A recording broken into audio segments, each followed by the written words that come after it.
Eu nunca imaginei que um único momento pudesse rasgar uma vida construída com tanto cuidado. Mas naquela noite fria e vazia, tudo em que eu acreditava sobre amor, lealdade e casamento desmoronou em silêncio, como uma casa cuja fundação apodrecia há anos sem ninguém percebermos. Eu achava que a traição chegava com barulho, com gritos, com tempestades visíveis. Mas a verdade é muito mais cruel. A traição costuma chegar calada, com um bilhete dobrado, um armário vazio e uma porta que já não abre como antes. Antes de começar, quero desejar algo suave para você, quem quer que você seja, de onde quer que esteja me ouvindo agora. Que suas noites sejam tranquilas, suas manhãs quentinhas, e que você nunca sinta a dor que eu senti. E se minha voz ou minha história tocar alguma coisa aí dentro de você, considera se inscrever. Vai ser como uma bênção silenciosa que você manda de volta para mim, um lembrete de que ninguém anda pela vida totalmente sozinho. Meu nome é Eliana, tenho 35 anos. E essa é a história de como meu marido Marcos me abandonou pela ex dele, a Sabine, levando tudo o que eu tinha construído.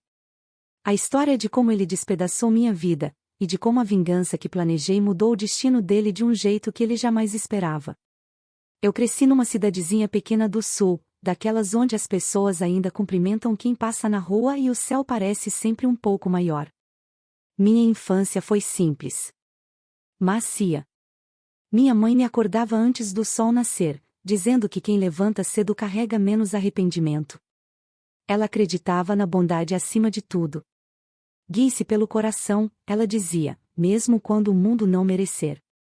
Talvez esse tenha sido meu erro. Ou talvez tenha sido minha força. Ainda não sei. Conheci o Marcos quando eu tinha 27 anos. Eu não estava procurando amor, não de verdade. Estava trabalhando, juntando dinheiro, construindo minha vida um degrau de cada vez. Mas ele tinha aquela confiança quieta, daquele tipo que faz você se inclinar sem perceber. Ele escutava de verdade, fazia perguntas que importavam, sorria de um jeito que fazia você se sentir vista. E depois de anos me sentindo invisível, ser vista parecia um milagre. Casamos 2 anos depois. A vida não era de luxo, mas era firme. Tínhamos rotinas. Café da manhã de sábado no cafezinho perto do rio. Noites conversando sobre sonhos pequenos, nada grandioso, só coisas como pintar a sala um dia ou viajar para Portugal quando a gente juntasse dinheiro suficiente. E por muito tempo, eu acreditei que estávamos construindo algo real. Mas o amor, mesmo o amor de verdade, pode esconder rachaduras por baixo. Rachaduras que a gente não vê até virarem fraturas. Começou com coisinhas pequenas. O jeito como ele deixava o celular virado para baixo. O jeito como de repente passou a se importar demais com onde colocava o aparelho. As mensagens de madrugada que ele fingia não ouvir. As ligações de trabalho que não pareciam trabalho coisa nenhuma. Eu perguntei uma vez, com um jeitinho. Ele franziu a testa, beijou minha testa e disse, você tá cansada, Eliana. Não inventa problema. Eu quis acreditar nele. Quis mesmo. Porque no momento em que você aceita a desconfiança, no momento em que deixa a dúvida entrar, tudo o que você está tentando proteger começa a desabar. Mas o coração sabe. E o meu sabia muito antes da minha cabeça aceitar. Aí veio a terça-feira. Uma terça-feira fria, cinza, que já nasceu errada. O trabalho estava pesado, minha cabeça doía, o ar lá fora parecia parado demais. Quando abri a porta de casa, algo dentro de mim congelou. O apartamento estava diferente, arrumado demais, quieto demais. Como um lugar esperando para revelar um segredo.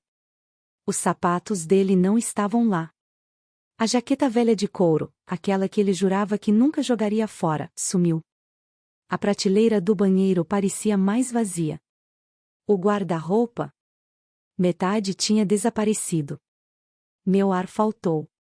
Minhas mãos tremiam. E então, eu vi um papel branco dobrado em cima da mesa da cozinha. Meu nome escrito em cima. Eliana. Fiquei parada ali um tempão. Só olhando. Meu coração batia tão alto que parecia ecoar pelo apartamento inteiro. Eu não queria tocar naquele papel. Não queria a verdade. A verdade dói mais do que qualquer palpite. Mas, no fim, eu abri. E a vida, como eu conhecia, acabou. O Marcos escreveu que estava indo embora. Que tinha se reconectado com alguém do passado. Que nunca deixou de se importar com ela. E nem teve a decência de esconder o nome. Sabine. Um nome que eu já tinha ouvido demais. Um nome que ele sempre tratava como história antiga. Um nome que de repente parecia uma faca encostada nas minhas costelas. Ele escreveu que tinha levado o que precisava da nossa conta conjunta. Quando chequei o banco, minha visão embaçou. Quase tudo tinha sumido. Tudo o que eu tinha trabalhado. Tudo o que confiei a ele. Desaparecido. Ele não só me abandonou. Ele me despiu de tudo. Dinheiro. Segurança. Fé. Senti minhas pernas cederem.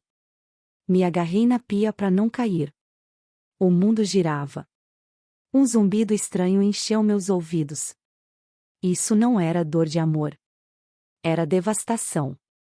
Do tipo que não grita, sussurra, sugando devagar a vida da gente. Eu chorei aquela noite. Em silêncio. Daquele choro que não sacode o corpo, só esvazia a alma. As horas passaram, mas o tempo não andou. Eu me senti abandonada, idiota, quebrada de jeitos que eu nem sabia que existiam. Mas lá no fundo, debaixo da dor, algo mais começou a subir. Devagar.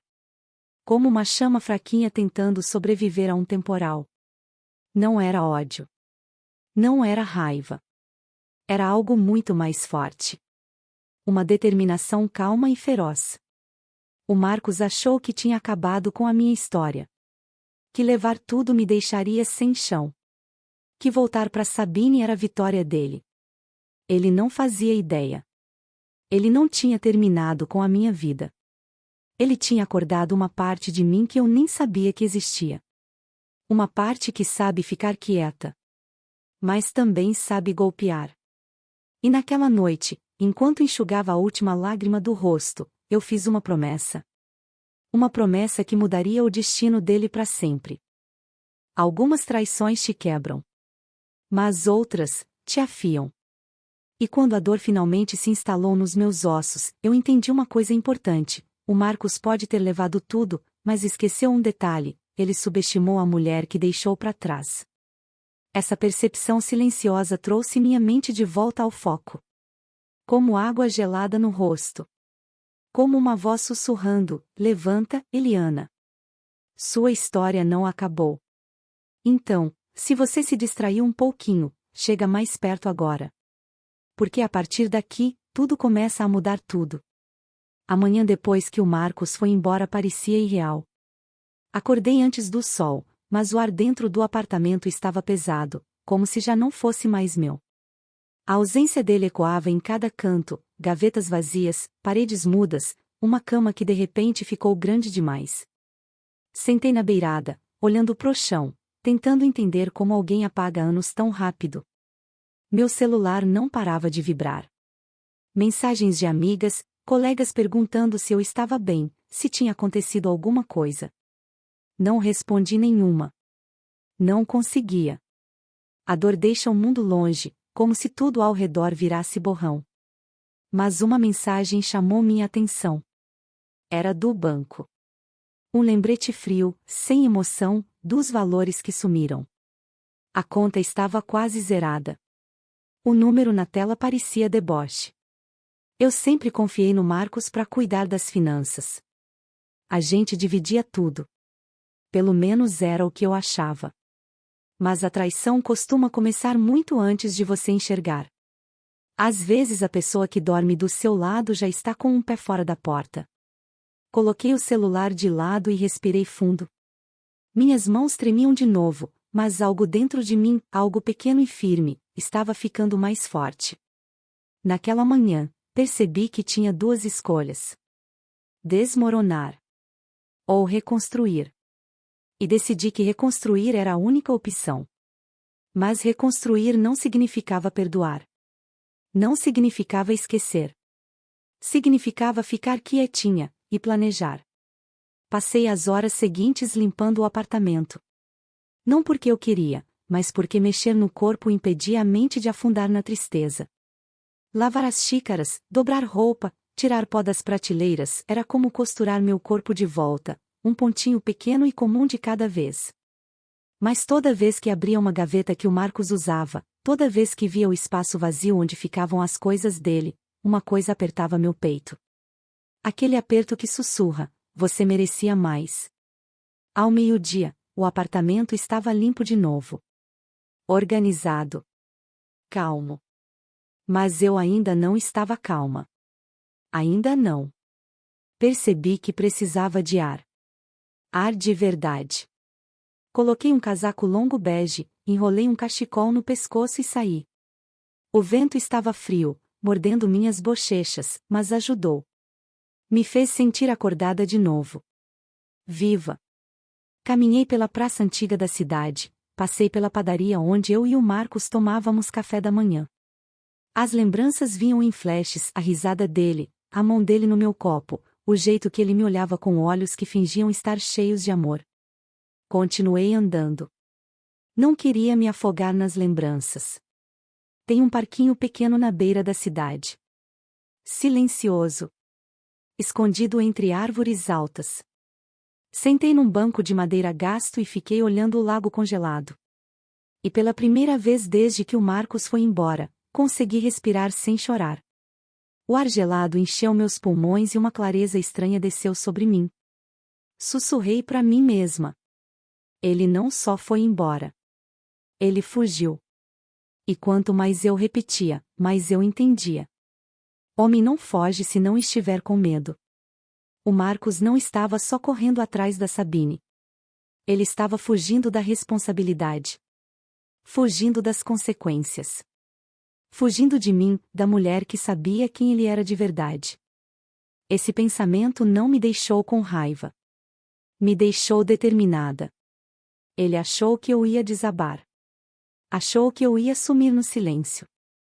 Achou que tinha me esvaziado de tudo. Mas esqueceu uma coisa.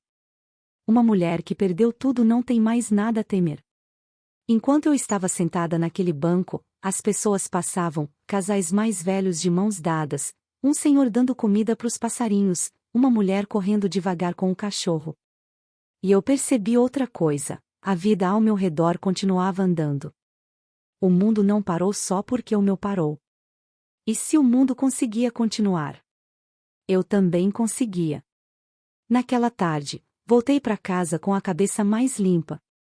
Fiz um chá de camomila, o mesmo que minha mãe tomava. O calor acalmou minhas mãos. Peguei um caderninho pequeno do fundo da gaveta, um marrom simples que o Marcos nunca usou, e coloquei na mesa.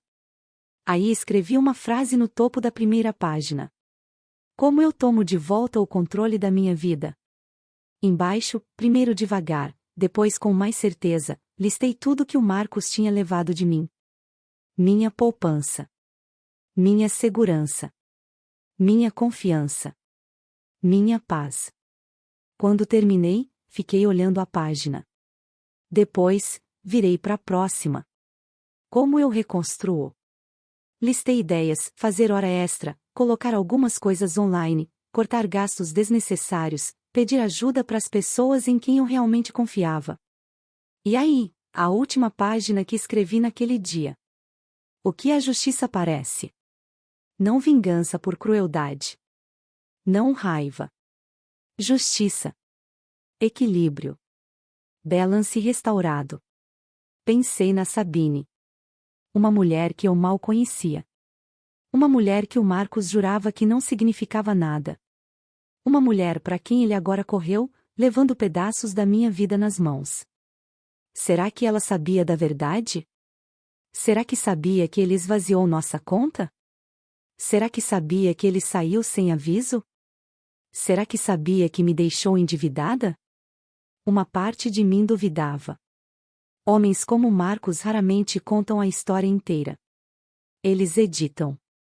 reescrevem. Se apresentam como vítimas precisando de colo. E algo lá no fundo sussurrou. Deixa a verdade encontrar eles. Naquela noite, quando o céu escureceu e o apartamento ficou em silêncio de novo, eu me senti diferente. Não curada, nem de longe. Mas mais forte. Mais clara. Mais acordada.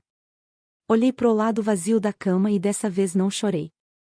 Em vez disso, uma pergunta silenciosa se formou na minha cabeça. O que acontece quando a pessoa que achou que ganhou percebe que calculou errado? Um sorriso lento, quase invisível, tocou meus lábios. Porque o Marcos não sabia de uma coisa muito importante. A história que ele achou que tinha acabado estava só começando a se desenrolar. E o próximo capítulo traria consequências que nenhum dos dois viu chegar. A noite depois que escrevi aquelas promessas silenciosas para mim mesma foi diferente. Tava um silêncio no ar, mas não aquele silêncio pesado e sufocante de antes. Esse silêncio era afiado, quase como um instante antes da tempestade decidir onde vai desabar. Fiquei parada na janela, olhando as luzes da rua acenderem uma a uma, lá longe, e percebi uma coisa: a vida já estava mudando debaixo dos meus pés. E amanhã, essa mudança ia começar a aparecer.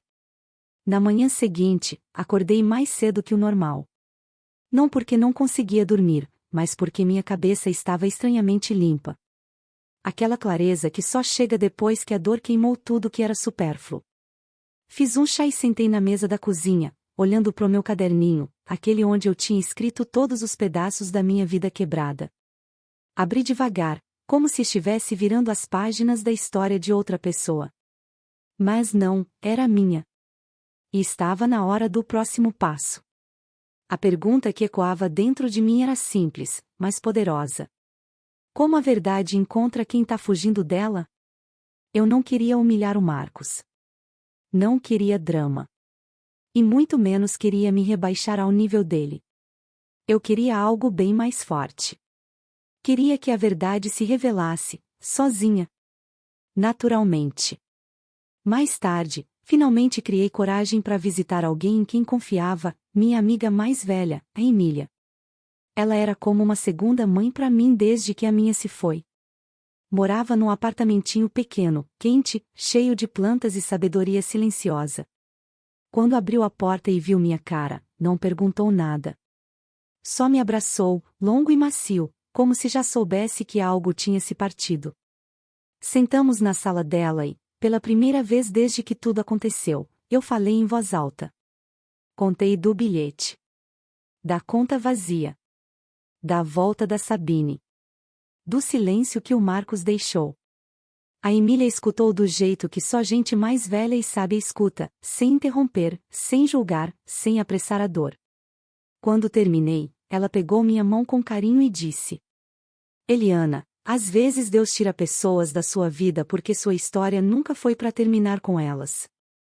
As palavras dela não apagaram a dor, mas amoleceram algo dentro de mim. Perguntei baixinho: como eu sigo em frente? Ela sorriu, lenta e cheia de saber. Você já começou.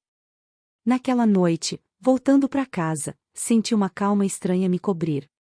Não era perdão. Não era fechamento. Era aceitação do que aconteceu, e confiança no que estava por vir. Não entrei em contato com o Marcos. Não mandei mensagem para Sabine. Em vez disso, continuei vivendo. Quietinha. Firme. Com intenção. Peguei turnos extras no trabalho, vendi umas coisas que não precisava mais, planejei as finanças com cuidado. A vida ficou mais simples, mas também mais livre. A cada dia que passava, eu sentia eu mesma voltando, pedacinho por pedacinho. E então, 2 semanas depois, o universo entregou o momento que eu nem sabia que estava esperando. Estava voltando do trabalho quando meu celular tocou com um número que eu não conhecia. Quase ignorei, mas algo me fez atender. Alô? A voz do outro lado tremia. Eliana? Aqui é, a Sabine. Meu corpo inteiro congelou. Por um segundo, nem consegui respirar. A voz dela não era nada do que eu imaginava, não era confiante, não era vitoriosa. Era partida. Espero que tudo bem eu ter ligado, ela sussurrou. Eu não disse nada. Ela continuou, voz frágil. Achei que você merecia saber o que aconteceu. E aí a verdade se desfez toda. O Marcos mentiu para ela. Disse que fui eu quem esvaziou a poupança. Disse que eu era instável, dramática, impossível de conviver. Se pintou de vítima. E a Sabine, ainda carregando lembranças antigas, acreditou nele. Mas as coisas mudaram rápido. Quando as contas começaram a chegar, não pagas. Quando ela descobriu dívidas que não sabia que existiam. Quando achou mensagens, provas de mentiras, segredos, manipulações. E o golpe final? Um aviso do banco endereçado ao Marcos, encaminhado para a casa dela por engano. Com todos os detalhes das transações da nossa conta conjunta. Ele tirou tudo de você, ela sussurrou. E depois tentou tirar de mim também. Por um instante, eu não soube o que dizer. Não senti prazer. Não senti satisfação. Só uma confirmação quieta e profunda do que eu já sabia. Algumas pessoas destroem tudo que tocam. Aí ela disse as palavras que ficaram comigo para sempre. Me desculpa, Eliana. Eu não sabia. Terminei tudo. Ele se foi. Tá ligando para todo mundo pedindo ajuda. Ninguém atende. Pronto. A consequência é que o Marcos nunca viu chegar. O destino dele, moldado não pelas minhas mãos, mas pelas escolhas dele mesmo. Quando a ligação acabou, fiquei ali em silêncio, sentindo uma mistura estranha de alívio e tristeza. Tristeza não por ele, mas pelos anos que desperdicei acreditando em alguém que não merecia minha fé. Nas semanas seguintes, fui sabendo pedaços por amigos em comum. O Marcos perdeu o emprego. A Sabine não quis voltar com ele. A família cansou das mentiras dele. E o dinheiro que roubou? Sumiu, gasto de jeitos que nem ele soube explicar. A justiça chegou quietinha. Macia, firme, inconfundível. E eu? Continuei reconstruindo. Devagar, minha vida achou um ritmo novo. Um ritmo melhor. Feito de alegrias pequenas, caminhadas de manhã, livros bons, chá quente, risadas com a Emília, noites tranquilas no meu apartamento que finalmente parecia meu de novo. Não precisava mais de vingança. A vida cuidou disso. O que eu precisava? O que finalmente conquistei? Era liberdade. Uma noite, quando o sol estava se pondo, jogando luz dourada pela sala, sentei na varanda enrolada num cobertor macio. Pela primeira vez em muito tempo, me senti inteira. Não porque tudo era perfeito, mas porque tudo era honesto. Verdadeiro. Meu. Algumas histórias terminam com castigo. Algumas terminam com perdão. Mas a minha terminou com clareza. Com força. Com uma paz quieta, inabalável. E enquanto olhava o céu escurecer, sussurrei para mim mesma. Eu finalmente cheguei em casa. Obrigada por escutar minha história. Se ela tocou seu coração nem que seja um pouquinho, considere se inscrever. Seu apoio vai significar mais para mim do que você imagina.